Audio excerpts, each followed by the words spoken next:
Se trata de Fernando Iglesias, diputado nacional por Juntos por el Cambio. Además es periodista, fue camionero, profesor de inglés, profesor italiano, baila tango, ex entrenador de vóley, profesor de educación física y acaba de terminar una carrera de grado y hoy nos va a presentar, además, entre todas las charlas que vamos a tener con él, de su último libro, ¿no? Que es parte de tu tesis. Te lo doy por ahora, sí. Los días más felices.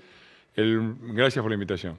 El modus operandi económico de la leyenda peronista, compró lo muy elogioso de Lori Sanata, que fue el director de la tesis y de la carrera, y trata de describir qué ha hecho el peronismo desde el punto de vista económico, que ha sido siempre esto, crear días más felices que duraron 3 años con Perón, 2 con el segundo Perón, 4 con Menem, 5 con los Kirchner, a favor de las reservas del Banco Central, a favor del endeudamiento barato, a favor de los términos de intercambio y el bunsojero, y después de eso, el fin del mundo, que pagamos siempre en términos de desarrollo y de prosperidad de nuestro país, y que seguimos pagando con esto. Así que esa es un poquito la Fernando, tesis. permíteme, Sí. libro, Los días más felices, de Fernando Iglesias, de Editorial Zorzal, a ver si lo podemos tomar, va a ser presentado mañana en la Feria del Libro, ¿no?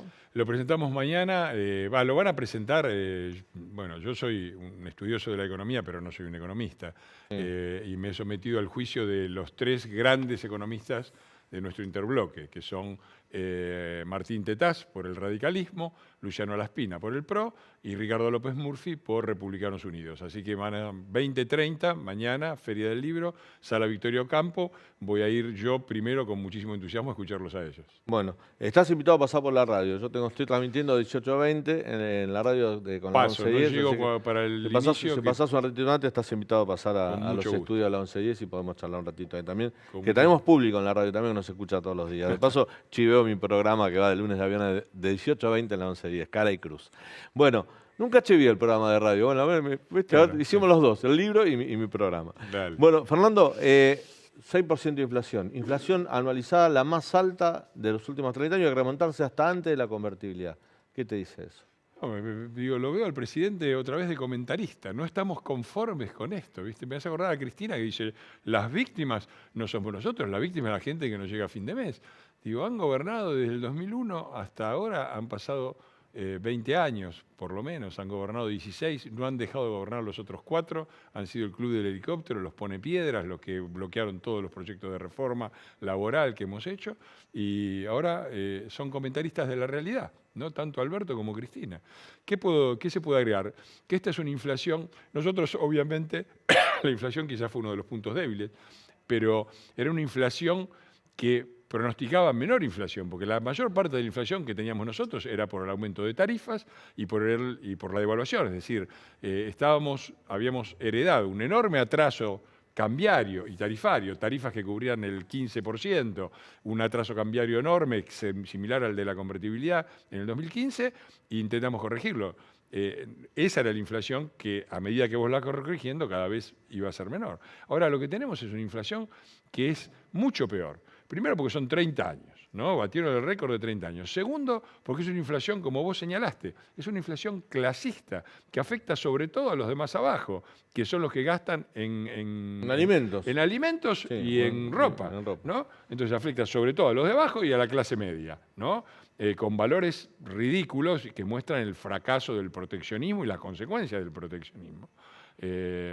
Y además es una inflación que augura mayor inflación, porque otra vez estamos con un atraso tarifario enorme, otra vez estamos en el 30 y pico, es decir, perdimos casi todo lo que habíamos avanzado, y estamos con un atraso cambiario también preocupante. Desde el lugar que lo dejamos nosotros, el tipo de cambio, al nivel de la convertibilidad, ya recorrimos más de la mitad del camino del atraso. Ya sabemos cómo termina esto. Termina con los grandes estallidos. Entonces, me parece que el fracaso económico del gobierno es absoluto en todos los términos. La macroeconomía está destruida. Nosotros dejamos, sí, índices sociales preocupantes, un poco peores de los que habíamos recibido, pero dejamos una macroeconomía ordenada, con equilibrio fiscal, superávit comercial, superávit energético, habiendo salido del default y además con una situación, como dije antes, tarifaria y cambiaria Y está el para tema de la crecer. emisión monetaria. Hoy, Rompieron todo eso y cada vez hay más pobres. Hoy Daniel Lartana, en un artículo que publicó hace poquito en la Home de la Nación, explicaba que ahora se está pagando el año pasado. El plan Platita. El plan Platita, ¿no? Ahí lo tenés en el libro, porque le he dedicado, además del análisis histórico de los 4 ciclos peronistas, le he dedicado un capítulo final de 80 páginas a analizar el presente de este gobierno peronista. Y efectivamente, a ver, en aquel momento en que estábamos retóricos de recursos del Banco Central y todo, Perón, Menem y los Kirchner hicieron una gran fiesta que fueron los días más felices. A Alberto le tocó llegar después de todo un periodo de casi 20 años en donde habían gobernado ellos y habían roto todo. Y a pesar del enorme viento de cola, porque estamos con los valores de soja otra vez por arriba de los 600, a pesar de todo eso, de que entraron 20.000 millones de dólares en 2 años, una cifra enorme, y eso evitó que estallara, lo que pudo armar, en vez de los días más felices, fue el plan Platita. Y el plan Platita del verano, que fue el plan Viajar, no me acuerdo cómo El previaje. el previaje. Bueno, esas fueron las 2 fiestitas que armaron, 2 fiestitas de cumpleaños que por supuesto no alcanzaron para nada y que ahora pagamos. En el libro yo demuestro, porque ellos dicen, no, nosotros tuvimos que emitir por la pandemia. Una mentira escandalosa. Durante la primera mitad del año 2021, que es cuando estábamos en pandemia y con cuarentena, la emisión monetaria, la base monetaria decayó.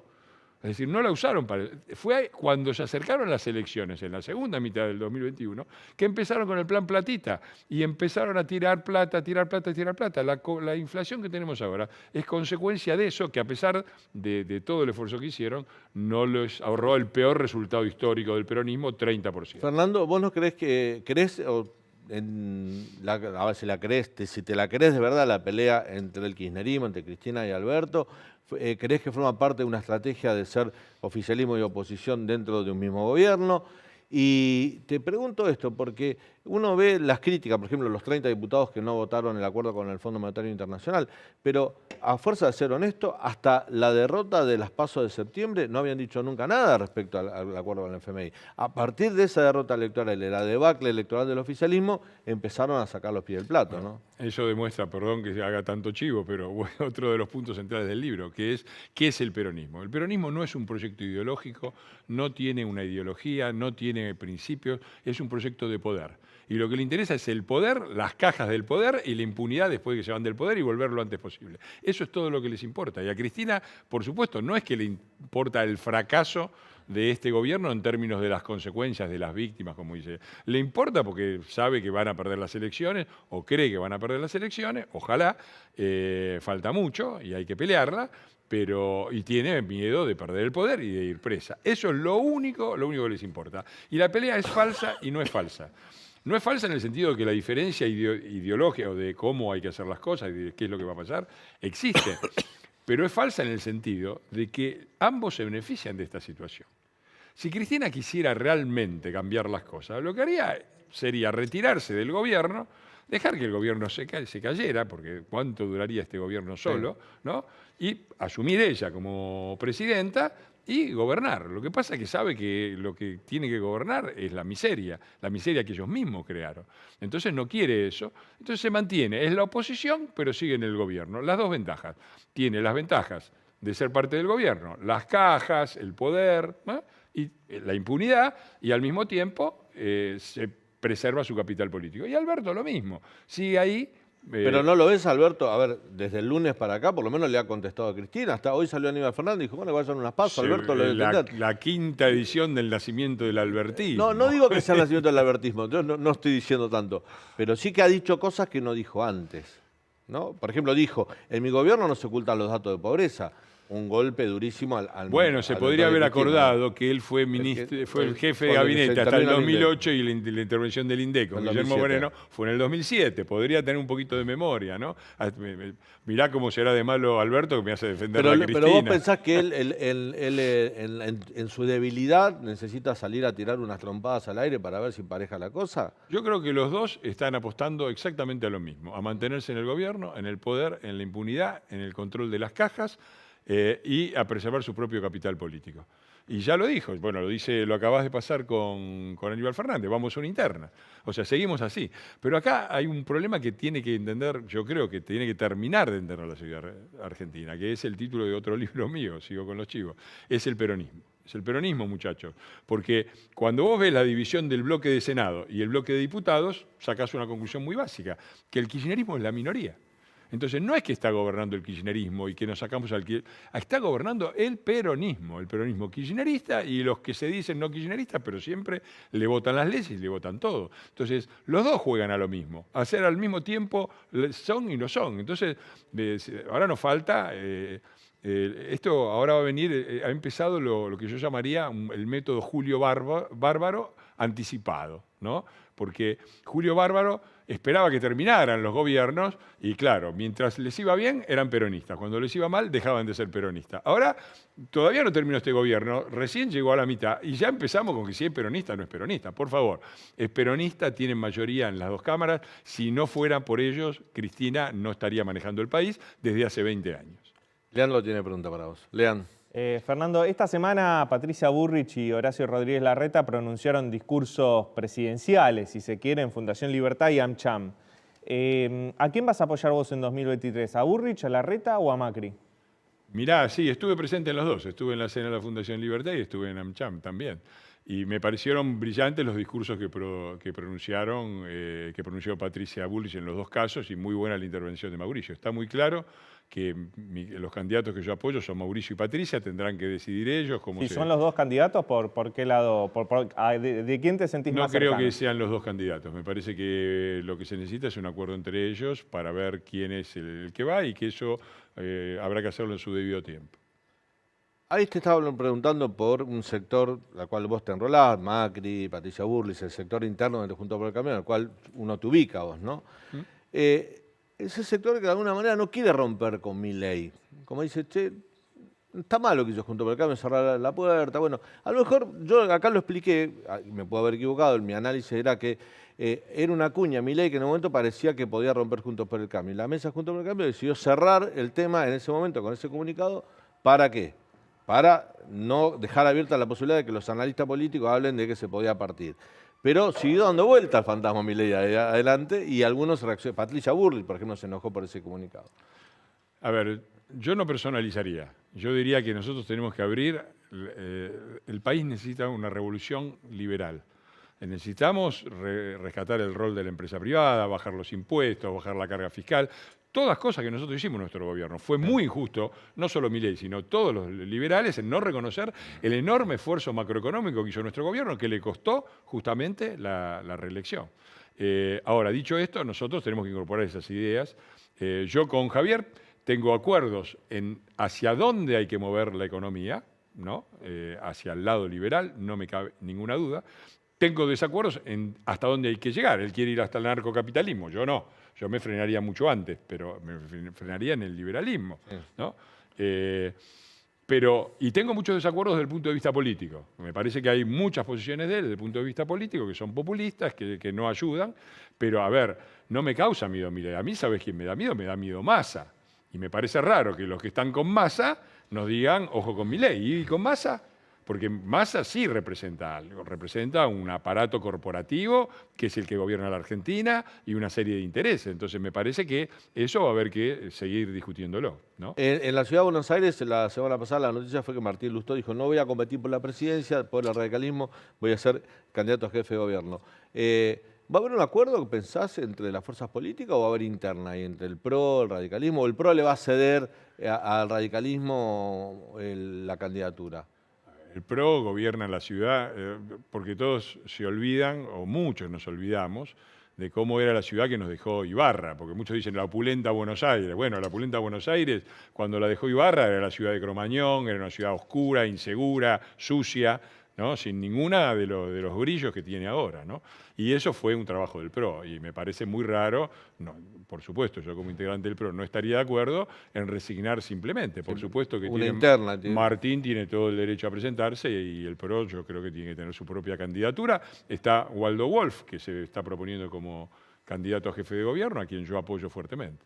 ¿Ves a nivel nacional el ordenamiento del espacio opositor que, por ejemplo, las 3 fuerzas claves, ¿no? Porque también se va a lanzar Pichetto, ¿no? Hay una versión que Pichetto también se va a lanzar por el peronismo republicano. Así parece. Así parece. Están las 3 fuerzas históricas, que son las que armaron Cambiemos, el PRO, el radicalismo y la coalición cívica. Yo creo que es la base. Después puedes incorporar otras fuerzas que me imagino que a la oposición no le vendría mal, pero las 3 fuerzas históricas, el trípode que hace de Cambiemos, son el radicalismo, el PRO y la coalición cívica. ¿Eso está firme? ¿Lo ves bien? Más allá que Lilita diga, yo Macri no lo votaría, después se juntan, se dan un beso para que vean que no estamos peleados, pero... Mira, o Morales, Gerardo Morales también dijo, yo a Macri no lo votaría. Mira, nosotros estamos obligados a defender la República. Para defender la República del peronismo necesitamos tener una coalición amplia con capacidad de ganar las elecciones. El que no entienda eso está condenando a la necesidad de la oposición, está condenando al país al peronismo y al fracaso. Somos juntos por el cambio. Tenemos que estar juntos y unidos, pero tenemos que estar unidos por el cambio. No nos sirve, obviamente, estar divididos y no nos sirve estar juntos para prorrogar este status quo desastroso que nos lleva al desastre y que nos sigue hundiendo. Entonces, a mí me parece que tenemos que completar esas dos cosas. Las polémicas dentro de la oposición me parece que están dentro del límite de lo que pasa en cualquier coalición opositora. Que Bernie Sanders con Hillary Clinton tampoco se llevaban bien, eran los candidatos del Partido Demócrata. La gente tendrá que decidir en una interna en el 2023, como decidió la candidatura de Macri en una interna que fue en el 2015 contra Sanz y contra Carrió y ganó Macri muy claramente. Lo tendremos que decir en el 2023. No me gustan, y acá te soy sincero, algunas declaraciones. La base de una coalición es que tenemos una interna y el que gana es nuestro candidato y todos votan ese candidato. Y todos votan ese candidato. Si vos decís, si gano yo, vos me votás, pero si ganás vos, yo no te voto, es romper las bases de un acuerdo, ¿no? Por supuesto que estos son solamente declaraciones, yo tengo confianza en que todo el mundo va a preservar la unidad porque la necesitamos para cambiar las cosas. Fernando, antes de despedirte y agradeciendo tu tiempo, tu visita, ¿por qué pensás que el Frente de Todos, lo dijo Cristina, lo dijo el presidente, bueno, lo han demostrado también los legisladores, están en contra de la boleta única? Porque viven del fraude económico, del fraude moral, viven de prometer cosas que no cumplen, viven del desastre. ¿La boleta única viene a solucionar esas cosas? Viene a solucionar una parte, nada soluciona todo y nada va a ser fácil, esto hay que decirlo claro, esto no va a ser fácil, va a ser muy difícil estos 2 años que faltan casi, va a ser difícil ganar las elecciones, va a ser difícil llegar juntos. Una vez que estemos en el poder va a ser difícil porque hay núcleos de poder corporativos enormes, económicos, a nivel político, sindicales, piqueteros, todo eso está en contra del cambio. Y nosotros queremos el cambio.